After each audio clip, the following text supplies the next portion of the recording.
Hello students, আজকের ভিডিওতে আমি তোমাদেরকে কিছু ম্যাথমেটিক্যাল রিজনিং টাইপের কোশ্চেন সলিউশন করে দেখাবো। ঠিক আছে, ম্যাথমেটিক্যাল রিজনিং টাইপের কোশ্চেনটা তোমরা যারা বিভিন্ন কম্পিটিটিভ এক্সামে বসার জন্য প্রিপারেশন নিচ্ছ বা যারা বিভিন্ন রকম ম্যাথমেটিক্যাল অলিম্পিয়াডে বসার প্রিপারেশন নিচ্ছ তাদের জন্য কিন্তু ম্যাথমেটিক্যাল যে রিজনিং টাইপের কোশ্চেনটা খুবই ইম্পর্টেন্ট। ঠিক আছে, রিজনিং টাইপের কোশ্চেন মানে কিছু সংখ্যক রিজনিং টাইপের কোশ্চেন বিভিন্ন অলিম্পিয়াডে বা বিভিন্ন কম্পিটিটিভ এক্সামে যেমন ব্যাংকিং এক্সাম, এসএসসি এক্সাম বা ইত্যাদি আরও অনেক রকম বিভিন্ন কম্পিটিটিভ যে এক্সামগুলি রয়েছে ওই এক্সামগুলিতে কিন্তু এই টাইপের একটা কোশ্চেন প্রায় সময় দেখতে পাওয়া যায়। একটা বা দুই তিনটা কোশ্চেনও থাকে অনেক ক্ষেত্রে। ঠিক আছে, এটা এক্সামের উপর নির্ভর করে, কী ধরনের এক্সাম ওইটার উপর এটা নির্ভর করে। ব্যাংকিংয়ে কিন্তু রিজনিং টাইপের কয়েকটা কোশ্চেন থাকে। ঠিক আছে, তাহলে এই রিজনিং টাইপের কোশ্চেনটা কিন্তু একটা মানে ইম্পর্টেন্ট কোশ্চেন। এটা সলিউশন করার সিস্টেমটা তোমাদেরকে জানতে হবে। তার জন্য আমি আজকের ভিডিওতে কিছু ম্যাথমেটিক্যাল রিজনিং টাইপের কোশ্চেন সলিউশন করে দেখাবো তোমাদেরকে। ওকে, তো স্টুডেন্টস, ম্যাথমেটিক্যাল রিজনিং যে কোশ্চেনগুলি রয়েছে, ম্যাথমেটিক্যাল রিজনিং কোশ্চেনগুলি সলভ করার জন্য তোমাদেরকে কিছু প্যাটার্ন বা সিস্টেম অনুসরণ করে নিতে হবে। ঠিক আছে, কিছু প্যাটার্ন বা সিস্টেম অনুসরণ করতে হয় এগুলি সলভ করার জন্য। ঠিক আছে, প্যাটার্নটা কীভাবে চলছে সেটা দেখতে হয়। ঠিক আছে, ওই প্যাটার্নটা যদি তোমরা ধরে নিতে পারো, ঠিক আছে, প্যাটার্নটা যদি তোমরা ধরে নিতে পারো তাহলে এগুলি করাটা খুব একটা কঠিন কিছু না। এটা মানে খুব সহজে 2-3 সেকেন্ডের মধ্যে তোমরা সলিউশন করে নিতে পারবে। ঠিক আছে, প্যাটার্নটাকে বুঝতে পারাটাই হলো প্রথম জটিল কাজটা। ঠিক আছে, প্রথম যে সমস্যামুখর কাজটা যেটা রয়েছে সেটা হলো প্যাটার্নটা ধরতে পারা। ঠিক আছে, প্যাটার্নটা সঠিকভাবে যদি ধরতে না পারো তাহলে কিন্তু এটা একটু জটিল হয়ে যায়। ঠিক আছে, প্যাটার্নটাকে খোঁজাটাই হলো এখানে মানে একটা সমস্যামুখর প্রক্রিয়া প্রথম। ঠিক আছে, ওইটা খোঁজার জন্য আমি কিছু প্রবলেম সলিউশন করে দেখাচ্ছি এখানে। ঠিক আছে, আমি এখানে যতটা সম্ভব আজকের একটা ভিডিওতে যতগুলি সম্ভব আমি সলিউশন করে দেখাবো। ওই আমার যে পদ্ধতিগুলি, ঠিক আছে, আমি কিভাবে করছি ওই পদ্ধতিগুলি তোমরা ফলো করবে। ঠিক আছে, এরকমভাবে তোমরা যদি অগ্রসর হও, বাড়িতে যদি এরকমভাবে প্র্যাকটিস করতে থাকো, কন্টিনিউ প্র্যাকটিস করতে থাকো, তাহলে ওই প্যাটার্নগুলি ধরতে পারা খুব একটা মানে কঠিন কাজ হবে না। ঠিক আছে, দেখো আমি এখানটাতে একটা এই যে ফার্স্ট কোশ্চেন এখানে দেওয়া আছে ফাইন্ড দ্য মিসিং নাম্বার, একটা স্কোয়ার দেওয়া আছে এখানে। স্কোয়ারের মধ্যে এখানে 9টা ঘর করা আছে, এটার মধ্যে 9টা আলাদা ছোট ছোট স্কোয়ার করা হচ্ছে। এখানের মধ্যে একটা বড় স্কোয়ারকে 9টা ছোট স্কোয়ারে ভাগ করা হয়েছে। ঠিক আছে, 9টা ছোট স্কোয়ারের মধ্যে নাম্বার দেওয়া আছে, 8টার মধ্যে 8টা নাম্বার দেওয়া আছে, একটা নাম্বার এখানে মিস হয়েছে। ঠিক আছে, এখানে একটা কোশ্চেন মার্ক দেওয়া আছে, এই মিসিং নাম্বারটা তোমাকে বের করতে হবে। ঠিক আছে, এই মিসিং নাম্বারটা এখানে আমাদেরকে খুঁজে বের করতে হবে। এটা কি হবে? এই মিসিং নাম্বারটা এই লাইনটাতে রয়েছে। ঠিক আছে, এই মিসিং নাম্বারটা বের করার জন্য আমাকে উপরের যে দুইটা লাইন রয়েছে, ঠিক আছে, এই যে ফার্স্ট রো এবং সেকেন্ড রো, এখানে যে সিস্টেমে চলছে এখানটাতেও সেম সিস্টেমে চলবে। ঠিক আছে, এটা খুঁজে বের করতে হবে প্রথমে। এই উপরের লাইন দুইটা কিভাবে চলছে এটা বের করতে হবে। দেখো এখানটাতে প্রথম লাইনটাতে দেখো এখানে 72, তারপর রয়েছে 24, তারপর রয়েছে এখানে 6। ঠিক আছে, এখানে মিডলের টার্মটা আমাকে বের করতে হবে। লক্ষ্য রাখবে মিডলের টার্মটা বের করতে হবে। তাহলে দেখো কি করবো আমি, এই যে 72 এবং 6 এই দুইটাকে যদি আমি ডিভাইড করি, 72কে যদি আমি 6 দ্বারা ডিভাইড করি, মানে প্রথমটাকে যদি আমি তৃতীয়টা দিয়ে ডিভাইড করি, ঠিক আছে, যে ফার্স্ট বক্সে যেটা রয়েছে এটাকে আমি থার্ড বক্সেরটা দিয়ে ডিভাইড করব। ঠিক আছে, দেখো 72কে এখানটাতে আমি 72কে ডিভাইড করব কত দিয়ে? 6 দিয়ে। ঠিক আছে, 72কে ডিভাইড করব আমি 6 দিয়ে। এখানে যে রেজাল্টটা আসবে, হ্যাঁ, এইখানে রেজাল্টটা যেটা আসবে এটার সঙ্গে যদি আমি 2 ইন্টু করে দিই, ঠিক আছে, তাহলে দেখো মিডলের টার্মটা চলে আসছে। এই যে 72কে 6 দ্বারা ডিভাইড করলে এখানে 12 আসবে, 12 ইন্টু 2 24 হবে। ঠিক আছে, 24 যে মিডলের টার্মটা চলে আসলো। ঠিক আছে, দেখো নেক্সট রোটাতেও দেখো সেম রয়েছে। এখানে 96কে যদি তুমি 12 দ্বারা ডিভাইড করো, এই যে 96 ডিভাইড বাই 12, ঠিক আছে, এখানে আসবে কত? 96কে 12 দ্বারা ডিভাইড করলে এখানে হবে 8। ঠিক আছে, 8কে যদি আমি 2 দ্বারা ইন্টু করি তাহলে এটাতে আসবে কত? 16। ঠিক আছে, এখানে 16 রয়েছে। হ্যাঁ, তাহলে এখানটা তো সেম হবে। এই 108কে 18 দ্বারা ডিভাইড করতে হবে আমাকে। 108কে যদি আমি 18 দ্বারা ডিভাইড করি, ডিভাইড বাই 18, ঠিক আছে, এখানটাতে আসবে কত? 6। ঠিক আছে, 6 18 যা 108 হয়। ঠিক আছে, এখানে 6 আসবে। এটাকে যদি আমি 2 দ্বারা ইন্টু করি তাহলে এখানে কত আসবে? 12। তাহলে এখানে মিসিং নাম্বারটা হবে তাহলে 12। ওকে, মিসিং নাম্বারটা কত হবে এখানে? 12। এই নাম্বারটা এখানে বের করতে হবে। এই যে প্যাটার্নটা এখানে, এই যে উপরের দুইটা রতে কি সিস্টেমে চলছে, এই প্যাটার্নটা খুঁজে বের করাটাই এখানে একটু জটিল কাজ। ঠিক আছে, এটা এই যে আমি এটাকে এটা দিয়ে ডিভাইড করলাম, ডিভাইড করে 2 ইন্টু করাতে এটা আসলো। ঠিক আছে, আবার এখানে এটাকে এটা দিয়ে ডিভাইড করে 2 ইন্টু করাতে এটা আসবে। তাহলে সিস্টেম সিমিলারলি এটাকে এটা দ্বারা ডিভাইড করে 2 ইন্টু করবো, এটা চলে আসবে। ঠিক আছে, উপরে দুইটা লাইন যেভাবে চলবে এটাও ঠিক একই প্যাটার্নে চলবে। ঠিক আছে, এই যে প্রসেসগুলি, ঠিক আছে, এটা হয়তো ডিভাইড করেছি, কখনো এটা ইনটু করতে হতে পারে, কখনো এটা প্লাস করতে হতে পারে, ঠিক আছে, এগুলি তোমাদেরকে বাড়িতে কিন্তু প্র্যাকটিস করতে হবে, ঠিক আছে। যদি এটা ধরে নিতে পারো একবার, তাহলে কিন্তু খুব একটা কঠিন কাজ না, ঠিক আছে, 2-3 সেকেন্ডের মধ্যে করে নিতে পারবে, প্যাটার্নটা যদি বের করে নিতে পারো, ঠিক আছে। তো স্টুডেন্টস, নেক্সট কোশ্চেন দেখো, কোশ্চেন নাম্বার 2। এখানটাতে রয়েছে find the missing number in the given number pattern. এখানে একটা নাম্বার প্যাটার্ন দেওয়া আছে, ঠিক আছে। এখানে দেখো যে প্রথম দেওয়া আছে 1 + 1 = 1 2 1, নেক্সট দেওয়া আছে 1 + 2 = 1 3 4, এরপর দেওয়া আছে 2 + 2 = 4 4 4, এরপর দেওয়া আছে 3 + 2 = 9 5 4, এরপর দেওয়া আছে 3 + 3 = কত, ঠিক আছে। এখানে কোশ্চেন মার্ক দেওয়া আছে, এই নাম্বারটা বের করতে হবে এখানে, ঠিক আছে। এখানে দেখো এই যে এই উপরের যে প্যাটার্নগুলি যেভাবে চলছে, এটাও ঠিক সেভাবেই চলবে। এখানেও তোমাকে এটা খুঁজতে হবে, এটা কি সিস্টেমে চলছে, সিস্টেমটা এখানে খুঁজতে হবে, ঠিক আছে। প্রথম দেখো এখানে 1 + 1 = দেওয়া আছে 1 2 1, ঠিক আছে। তারপর দেওয়া আছে 1 + 2 = 1 3 4, ঠিক আছে। সিস্টেমটা একটু লক্ষ্য করো, দেখো এখানে 1 + 1 = দেওয়া আছে কত, 1 2 1। এটা কিভাবে আসলো, এই যে 1 2 1টা কিভাবে আসলো, এখানে লক্ষ্য করো, এই যে প্রথম এটা যে রয়েছে এই 1 এর আমি কি করব, এখানে স্কোয়ার করব, এই 1টা স্কোয়ার করে এখানে বসাবো, ঠিক আছে। এটা 1 স্কোয়ার করলে এখানে বসবে, ঠিক আছে। এই 1 এর স্কোয়ার করব, তারপর নেক্সট কি করব, আমি 1 + 1 করে এই মানে 2 হবে, এটা বসবে মিডলে, ঠিক আছে। এটা এখানে বসাবো আমি, হ্যাঁ। প্রথম যে 1টা রয়েছে এটা স্কোয়ার করে এখানে বসাবো, তারপর 1 + 1 মানে এই দুইটি সংখ্যা যোগ করে এখানে মিডলে বসাবো। তারপর দেখো এই যে পরের যে 1টা রয়েছে এটাকে আবার স্কোয়ার করব, এই 1 এর স্কোয়ার করব, স্কোয়ার করে আমি এখানটাতে বসাবো, ঠিক আছে। তাহলে দেখো 1 স্কোয়ার তো 1 হবে, 1 + 1 2 হবে, আর এই 1 স্কোয়ার 1 হবে, ঠিক আছে। এটা হলো এখানে প্যাটার্নটা, হ্যাঁ। এখানে তাহলে সিস্টেমটা হলো, যদি এটাকে আমরা এ বি ধরে নিই, হ্যাঁ, তাহলে প্রথম এ প্লাস বি আছে মনে করো এখানটাতে, ঠিক আছে। এটা তাহলে কিভাবে চলবে, এ স্কোয়ার, প্রথম সংখ্যাটা হবে এ স্কোয়ার, তারপর মিডলেরটা হবে এ প্লাস বি, তারপর পরেরটা হবে বি স্কোয়ার। এটা হলো এটা মানে এটা প্রথমটা, এটা দ্বিতীয়টা, এটা তৃতীয় সংখ্যাটা, এভাবে আসবে। এই প্যাটার্নটাতে কিন্তু এটা চলছে এখানে, প্রথম এ স্কোয়ার, তারপর এ প্লাস বি, তারপর বি স্কোয়ার, ঠিক আছে। এই সিস্টেমে এটা চলবে। তারপর এটা এই সিস্টেমে এগুলি করে দেখো সেম হয়ে যাবে, ঠিক আছে। দেখো 1 স্কোয়ার করলে 1 হবে, 1 + 1 করলে 3, 1 + 2 করলে 3 হবে এখানে, ঠিক আছে। 1 + 2 3 হবে, আর এখানে 2 স্কোয়ার করলে 4 হবে, এই দেখো 1 3 4 আছে এখানে, ঠিক আছে।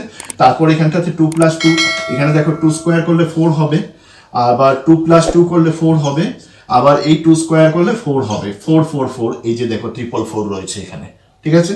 তারপর এটা দেখো 3 + 2 = 9 5 4, 3 স্কোয়ার করলে এখানে 9 হবে, তারপর 3 + 2 করলে এখানে 5 হবে, তারপর এখানে 2 স্কোয়ার করলে 4 হবে, ঠিক আছে। 9 5 4 এখানে চলে আসলো 9 5 4, ঠিক আছে।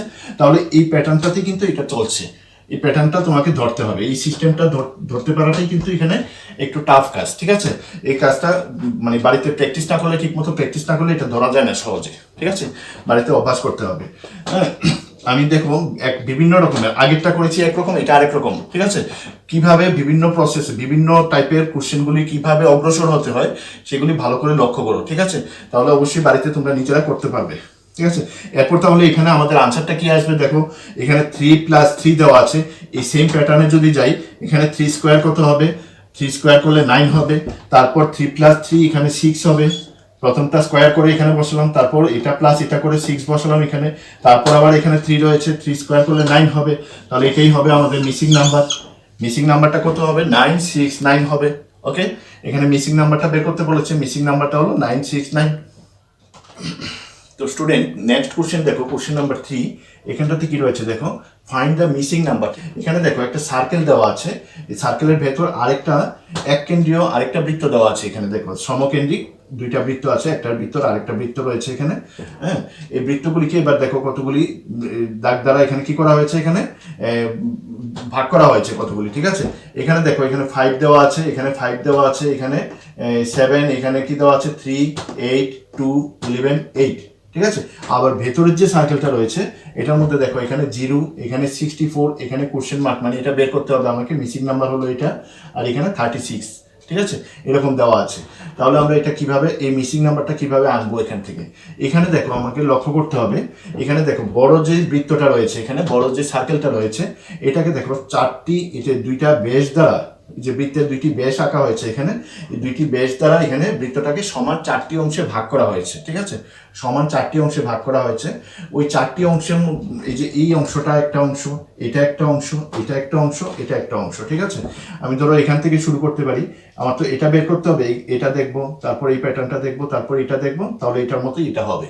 ঠিক আছে, এইভাবে আমরা যাব, এইটা, তারপর এইটা, তারপর এইটা, তার চারটি অংশ, তো চারটি ভাগ কিভাবে চলছে সেটা লক্ষ্য করলে আমরা এই মিসিং নাম্বারটা বের করে নিতে পারবো। ঠিক আছে, এখানে দেখো এই প্রথম অংশটা যেটা রয়েছে, এটা 1 নাম্বার অংশটা যদি আমি এখান থেকে ধরি, এটা, অথবা এখান থেকে শুরু করতে পারি। ঠিক আছে, এটা বের করবো তো আমরা, তাহলে এখান থেকে গিয়ে এই যে এই তিনটা যেভাবে গেল এটা সেভাবে আসবে। ঠিক আছে, বা এখান থেকে গিয়ে এই তিনটা যেভাবে যাবে এটাও সেভাবে আসবে। আমি এভাবে ক্লকওয়াইজ যেতে পারি বা এভাবে অ্যান্টি ক্লকওয়াইজও যেতে পারি। ঠিক আছে, এটা আমার যে কোনোভাবে যেতে পারি, প্যাটার্ন তো সেমই হবে। হ্যাঁ, দেখো কিভাবে যাচ্ছে, এখানে লক্ষ্য করো, এখানটাতে দেখো এই যে 11 আর 8 দেওয়া আছে। ঠিক আছে, এই যে সার্কেলটা রয়েছে এটার মধ্যে এটা আরেকটা, মানে ভেতরের যে বৃত্তটা, ভেতরের বৃত্তটার যে অংশটা রয়েছে এখানে 36 দেওয়া আছে, আর বাইরের বড় বৃত্তটার মধ্যে, ভেতরের বৃত্ত আর বড় বৃত্তের মাঝখানে এটা দুইটা পার্ট করে এখানে 11 আর 8 দেওয়া আছে। ঠিক আছে, 11 আর 8, এইটার সঙ্গে এইটার সম্পর্কটা কি সেটা আগে খুঁজতে হবে আমাকে। দেখো এইটার সঙ্গে এই দুইটার সঙ্গে এটার কি সম্পর্ক রয়েছে, তাহলে এই দুইটার সঙ্গে এটার সম্পর্কটা পেয়ে যাবো আমরা, এই দুইটার সঙ্গে এটার সম্পর্কটা পেয়ে যাবো, তাহলে সিমিলারলি এই দুইটার সঙ্গে এটার সম্পর্কটা আমরা বের করে নিতে পারবো। ঠিক আছে, দেখো এখানটাতে 11 আর 8 রয়েছে। ঠিক আছে, এখানে আমি যে এটা করলাম, দেখো আমার যুক্তিটা হলো, এখানে 11 থেকে যদি আমি 8 মাইনাস করি, এখানে 11 থেকে 8 মাইনাস করলে কত হবে, এখানে 3 হবে। ঠিক আছে, 11 মাইনাস 8, এটা ইকুয়াল টু কত হবে, এটা হবে 3। ঠিক আছে, 11 থেকে 8 মাইনাস করলে হবে 3। এই মাইনাস করে যে রেজাল্টটা আসবে এটার সঙ্গে যদি আমি 2 ইন্টু করি, ঠিক আছে, এটার সঙ্গে যদি 2 ইন্টু করি তাহলে 3 ইন্টু 2 এটা হবে 6। ঠিক আছে, 6কে যদি আমি টোটালটাকে যদি আমি স্কোয়ার করি, ঠিক আছে, তাহলে দেখো এখানে 36 চলে আসবে। ঠিক আছে, 11 থেকে 8 মাইনাস করলে হবে 3 ইন্টু 2 হচ্ছে এখানে 2, এটার স্কোয়ার। ঠিক আছে, এটা ইকুয়াল টু 3 2 যার এখানে 6 স্কোয়ার ইকুয়াল টু 36 আসবে। ঠিক আছে, তাহলে এটা এইভাবে চলছে, মানে এই দুইটার ডিফারেন্সটা। ঠিক আছে, এই দুইটার ডিফারেন্সের সঙ্গে 2 ইন্টু করে ওইটাকে সম্পূর্ণটাকে বর্গ করব, বর্গ করলে পরে ভেতরের এটা পাওয়া যায়, 36টা পাওয়া যায়। এখানেও সেম হবে, দেখো 5 মাইনাস 5, এখানে দুইটাই সমান। ঠিক আছে, তাহলে 5 মাইনাস 5 করলে এখানে 0 আসবে, আমি এখানটাতে করে দেখাচ্ছি। 5 মাইনাস 5 করলে এখানটাতে কত আসবে, 0। এটার সাথে 2 ইন্টু করে এটাকে যদি আমি স্কোয়ার করি তাহলে 0 ইন্টু 2 তো 0 হবে, 0কে স্কোয়ার করলেও 0ই হবে। ঠিক আছে, 0, এখানে 0 রয়েছে। ঠিক আছে, এখানটাতে দেখো 7 মাইনাস 3 যদি করি, 7 মাইনাস 3 ইন্টু 2 করবো, ইন্টু 2, তারপর পুরোটাকে কি করব, স্কোয়ার করে দেবো। ঠিক আছে, এটা মাইনাস এটা করলে হবে 7 মাইনাস 3 মানে 4 হবে, এখানে 4 ইন্টু 2 8 হবে। ঠিক আছে, 4 2 যার 8 হয়, 8কে স্কোয়ার করলে 64 হয়, যে 8 স্কোয়ার ইকুয়াল টু 64। ঠিক আছে, তাহলে এই প্যাটার্নটাতে এটা চলছে। ঠিক আছে, এখানে প্যাটার্নটা হলো তাহলে এই দুইটার অন্তর্ফল, হ্যাঁ, এই দুইটার অন্তর্ফল ইন্টু 2 হোল স্কোয়ার। ঠিক আছে, এই দুইটার অন্তর্ফল ইন্টু 2 করে তারপর হোল স্কোয়ার করলে এই ভেতরেরটা পাওয়া যায়। ঠিক আছে, তাহলে এখানেও সিমিলার প্রসেসে চলবে। তাহলে এটা কত হবে, এটা হলো 8, এটা হলো 2, 8 মাইনাস 2 করবো, তাহলে প্রথমে 8 মাইনাস 2 এটার অন্তর্ফলের সঙ্গে ইন্টু করব 2। ঠিক আছে, এরপর পুরোটাকে কি করব, আমি স্কোয়ার করে দেবো, এই তো প্রসেসটা। ঠিক আছে, তাহলে দেখো 8 মাইনাস 2 হবে 6 ইন্টু 2, এটার স্কোয়ার হবে 6 ইন্টু 2 মানে 12 হবে, 12 স্কোয়ার করলে 144 হবে। ঠিক আছে, তাহলে মিসিং নাম্বারটা কত হবে, এখানে 144 হবে। ওকে, এটা হবে মিসিং নাম্বারটা, যে কোশ্চেন মার্ক দেওয়া আছে যে অংশটাতে, এটাতে থাকবে কত, 144। ওকে, তো দেখো নেক্সট কোশ্চেন নাম্বার 4, এখানটাতে কি রয়েছে দেখো, ফাইন্ড দ্য মিসিং নাম্বার। এখানেও মিসিং নাম্বার বের করতে হবে। দেখো এখানে একটা প্যাটার্ন দেওয়া আছে, এই প্রথম একটা সিস্টেম দেওয়া আছে, তারপর একটা দেওয়া আছে, এখানে আরেকটা দেওয়া আছে, এখানে মিসিং নাম্বারটা রয়েছে, কোশ্চেন মার্কটা এখানে আছে। ঠিক আছে, এখানে দেখো এখানে একটা বক্স দেওয়া আছে, এটাকে 4টা সমান অংশে ভাগ করা হয়েছে, এখানে 4টার মধ্যে 4টা সংখ্যা দেওয়া আছে। ঠিক আছে, 4টি নাম্বার দেওয়া আছে আলাদা করে, এখানেও 4টি নাম্বার দেওয়া আছে, এখানেও নাম্বার দেওয়া আছে, এখানেও তিনটা নাম্বার দেওয়া আছে, একটা মিসিং আছে এখানে, ঠিক আছে। তাহলে এইগুলিতে যেই সিস্টেমে চলছে, এই প্যাটার্নটাতে যা চলছে, মানে এই যে তিনটা প্যাটার্নের নাম্বারগুলি দেওয়া আছে, ফুলফিল করে 4টি করে নাম্বার দেওয়া আছে এখানে, এখানটাতে একটা কম আছে, ঠিক আছে। এগুলিতে যেই সিস্টেমে চলছে এখানেও সেম হবে, হ্যাঁ। তাহলে কিভাবে এগুলি চলছে প্যাটার্নটা লক্ষ্য করো একটু। এখানে দেখো, এখানে উপরের সংখ্যাটা দেওয়া আছে এখানে 7, আর নিচেরটা দেওয়া আছে যে ডায়াগোনালি যদি দেখি আমরা, এখানে 7 আর এখানে রয়েছে কত 6। 7 ইন্টু 6 যদি করি আমরা, 7 ইন্টু 6 যদি করি, দেখো কত আসে 42, ঠিক আছে। 6 7 4 42, এখানে দেখো 4, এখানে 2 রয়েছে, যে 42 আর 4টা এখানে, 2টা এখানে দেওয়া আছে। সিমিলার প্রসেস এটাও দেখো, 9 ইন্টু 9 যদি করি, 9 ইন্টু 9 ইকুয়াল টু হবে 81, ঠিক আছে। 9 9 4 81, এই যে 8 এখানে 1 এখানে, ঠিক আছে। তাহলে এখানটা তো সেম হবে। এই 5 ইন্টু 3 করলে কত হবে, 5 ইন্টু 3 ইকুয়াল টু হবে 15, এই যে 15 এর 1 থাকবে এখানে, 5 এখানে, ঠিক আছে। তাহলে এখানটাতে দেখো সেম প্রসেসে যদি করি, 6 ইন্টু 2 হবে, তাহলে এখানে 6 ইন্টু 2, এই যে উপর নিচে দুইটা ইন্টু করবো, 6 ইন্টু 2 এটা হবে 12, 6 2 যা 12 হবে, 12 এর 1টা এখানে রয়েছে, তাহলে কোশ্চেনের জায়গাতে কি হবে, তাহলে 2 হবে ইজিলি এখানে। এখানটাতে কত আসবে, তাহলে 2 হবে। তাহলে মিসিং নাম্বারটা হলো কত, 2, এটাই বের করতে বলেছে, মিসিং নাম্বারটা এখানে 2, ওকে। তো দেখো নেক্সট কোশ্চেন নাম্বার 5, এখানটা তো মিসিং নাম্বার বের করতে হবে, ফাইন্ড দ্য মিসিং নাম্বার। এখানে দেখো, এখানে একটা প্যাটার্ন দেওয়া আছে, এখানে একটা প্যাটার্ন দেওয়া আছে, নাম্বার প্যাটার্ন দেওয়া আছে। এখানে থার্ড যে নাম্বার প্যাটার্নটা রয়েছে, এখানটাতে মিসিং নাম্বার রয়েছে একটা, এই যে মাঝখানে এখানে কোশ্চেন মার্ক রয়েছে। দেখো এখানে একটা সার্কেল দেওয়া আছে, সার্কেলটাকে 4টি অংশে ভাগ করা হয়েছে, ঠিক আছে। এই 4টি নাম্বারের সঙ্গে মাঝের যে নাম্বারটা রয়েছে সেটার কি সম্পর্ক, সেটা আমাকে বের করে নিতে হবে এখানে, ঠিক আছে। এটা যদি বের করতে পারি তাহলে আমরা এটাও বের করতে পারবো। এই 4টি নাম্বারের সঙ্গে মাঝের নাম্বারটা সম্পর্কটা আমাকে খুঁজতে হবে এই দুইটা থেকে। প্রথম দুইটা প্যাটার্ন থেকে যদি আমরা এটা খুঁজে নিতে পারি, তাহলে পরেরটাতে আমরা এটা ওই সিমিলার প্রসেসে এটা বের করে নিতে পারবো, ঠিক আছে। তাহলে দেখো এখানটাতে এই যে 15, এখানে রয়েছে 17, এখানে রয়েছে 8, এখানে রয়েছে 9, ঠিক আছে। এইগুলি থেকে আমি মাঝের নাম্বারটা কিভাবে আনতে পারি, ঠিক আছে। এই 8 9 17 15 এই নাম্বারগুলি ইউজ করে মাঝের নাম্বারটা আমরা কিভাবে আনতে পারি, ঠিক আছে। এটা বিভিন্নভাবে আনা যেতে পারে, হ্যাঁ। তবে এই প্যাটার্নটা যেভাবে আমরা দেখাবো ঠিক সেমভাবে এটাকেও দেখাতে হবে, তাহলে আমারটা সঠিক প্রসেস হবে, ঠিক আছে। এটা একরকম ভাবে, এটা আরেক রকম ভাবে করলে কিন্তু আবার এটা হবে না, ঠিক আছে। তা দেখো এখানটাতে কিভাবে আমরা এটা করতে পারি। এই যে দেখো নিচের যে এই যে এটা, এই যে ডায়ামিটারটা রয়েছে এখানে, এই যে বৃত্ত, অর্ধবৃত্ত, সেমি সার্কেল যেটা রয়েছে, এটা নিচের অংশ আর উপরের অংশ যদি আমরা আলাদা করে দিই, নিচের অংশটাতে এখানে কি রয়েছে 9 আর এখানে 8, আর উপরে রয়েছে এখানে 15, এখানে 17, ঠিক আছে।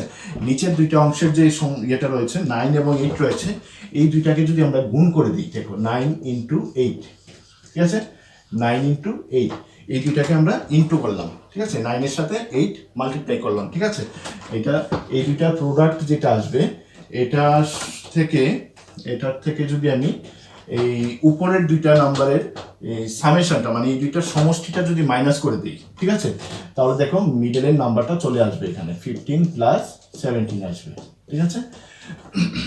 এই প্যাটার্নটা এইভাবে চলবে। এটা দেখো এখানে 8 9 যা কত হবে 72, মাইনাস এখানে এই দুইটাকে প্লাস করলে হবে কত, এটা হবে যে 15 আর 32, ঠিক আছে। 17 15 32 হবে। এটা দেখো এখানটাতে 72 থেকে 32 মাইনাস করলে এখানে 40 থাকবে, মিডলে দেখো এখানে 40 রয়েছে, ওকে। তাহলে এই যে প্যাটার্নটা, এটা কিন্তু খুঁজতে হবে প্রথম, ঠিক আছে। এটা একটু বুদ্ধি করে চিন্তা করতে হয়, ঠিক আছে। বিভিন্ন রকমভাবে চিন্তা করলে প্যাটার্নটা খুঁজে নেওয়া যায়, খুব কঠিন কিছু না, একটু ইয়ে করলে চিন্তা করলে নিয়ে আসা যায় এটা। এখানেও দেখো সেম হবে, তাহলে 3 ইন্টু 12 হবে, নিচের দুইটা 3 ইন্টু 12, এটা থেকে আমরা মাইনাস করব উপরের দুইটা সমষ্টিটা, ঠিক আছে। 6 প্লাস 2, ঠিক আছে। 3 ইন্টু 12 হবে কত 36, মাইনাস এখানটাতে হবে 8, 36 থেকে 8 মাইনাস করলে 28 হয়, ঠিক আছে। 36 থেকে 8 মাইনাস করলে 28টা আসবে, তাহলে এটা চলে আসলো, ঠিক আছে। তাহলে এই দুইটা প্যাটার্ন যেহেতু এই প্রসেসে চলছে, এই প্যাটার্নটাও সেম প্রসেসই হবে। তাহলে এখানটাতে কি হবে 13 ইন্টু 4 করবো, 13 ইন্টু 4, এটা থেকে আমরা মাইনাস করবো কত, এটা প্লাস এটা 23 প্লাস 28, ঠিক আছে। তাহলে দেখো এখানে 13 ইন্টু 4 করলে হবে 52, ঠিক আছে, মাইনাস এটা প্লাস করলে হবে 51, ঠিক আছে? এটা প্লাস করলে হবে 51, 52 থেকে 51 মাইনাস করলে 1 আসবে এখানটাতে শুধু। তাহলে মিসিং নাম্বারটা কত হবে? 1 হবে। মিসিং নাম্বারটা হবে তাহলে 1, এটাই আমাকে বের করতে হবে। মিসিং নাম্বারটা কত? 1। ওকে, এটাই বের করতে বলেছে। আজকে তাহলে এইটুকু থাকুক, ঠিক আছে? আজকে আমরা ম্যাথমেটিক্যাল রিজনিং কিছু কোশ্চেনের সলিউশন করে দেখালাম এখানে, ঠিক আছে? আমি নেক্সট ভিডিওতে এরকম আরও কিছু রিজনিং দেখাবো, ঠিক আছে? রিজনিংয়ের আরও বিভিন্ন রকমভাবে যুক্তি দেওয়া যায়, এরকম মানে আরও কোশ্চেন, বিভিন্ন টাইপের কোশ্চেন নিয়ে আমি সলভ করে দেখাবো, ঠিক আছে? আমার চ্যানেলটিতে যদি নতুন হয়ে থাকো তাহলে অবশ্যই চ্যানেলটিকে সাবস্ক্রাইব করবে এবং পাশে থাকা বেল আইকনটি ক্লিক করবে, যাতে আমার তৈরি করা ভিডিওগুলি তোমরা খুব সহজে পেয়ে যাও, ঠিক আছে? আর ভিডিওটি যদি পছন্দ হয়ে থাকে অবশ্যই লাইক এবং শেয়ার করে দেবে।